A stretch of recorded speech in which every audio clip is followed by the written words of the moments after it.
Hi, cross piece போட்டு நெக்கை finish பண்ணும்போது நான் என்னெல்லாம் பண்ணுறேன் அப்படிங்கிறத காமிக்கிறேன்.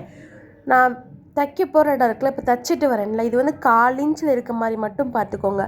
1/2 இன்ச்சு ரொம்ப அதிகமாக தைச்சி நீங்கள் திருப்பும்போது ஃபினிஷிங் இருக்காது. அங்கங்கே தூக்கிக்கிட்டு ஒரு மாதிரி ஸ்டிஃபாக இருக்கும். செகண்டு, இந்த 2 துணியிலையுமே எங்கேயுமே இழுத்து தைக்கக்கூடாது. லூஸாக விடுங்க, ஃப்ரீயாக விடுங்க. அந்த வளைவான இடத்துலலாம் நீங்கள் வளைவாகவே தைங்க, நேராக இழுத்து வச்சு தைச்சிடாம. அப்புறம் ஸ்டார்டிங்கில் எண்டில் இந்த மாதிரி கொஞ்சம் துணி விட்டு ஓரத்தை மடித்து தைக்கிறேன், ரா எட்ஜஸ் தெரியாமல் இருக்க. இந்த அங்கங்கே கட் கொடுக்குறேன்ல, இதுவும் கரெக்டாக வளைவான இடத்துல கொடுத்துட்டிங்கன்னா நீங்கள் திருப்பும்போது சுருக்கம் இருக்காது. ஒருவேளை நீங்கள் திருப்பும்போது எங்கேயாவது ஃபினிஷிங் நல்லா இல்லைன்னா லைட்டாக அந்த இடத்த உள்ளே திருப்பிட்டு இந்த மாதிரி அங்கங்கே கட் கொடுத்துட்டிங்க அப்படின்னா அந்த இடம் ஃபினிஷிங்காக வந்துடும். நெக்ஸ்ட்டு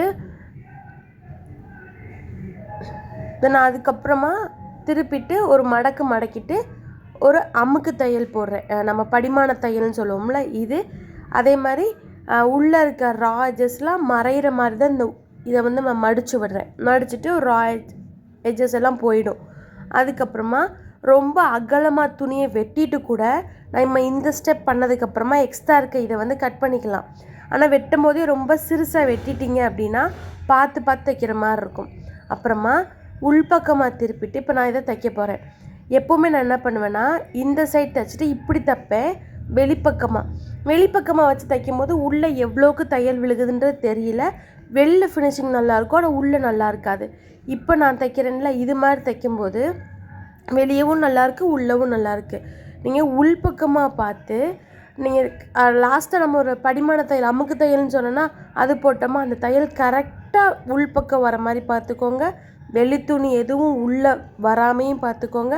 அந்த வளைவான இடத்துல துணியை வளைவில் வச்சு தைங்க. இந்த இடம் தைக்கும் போது எங்கேயுமே இழுத்துடாதீங்க. ஒரு மாதிரி ஒரு கொஞ்சோண்டு லூஸ்லேயே இருக்கணும் மிஷினுக்கும் துணிக்கும்.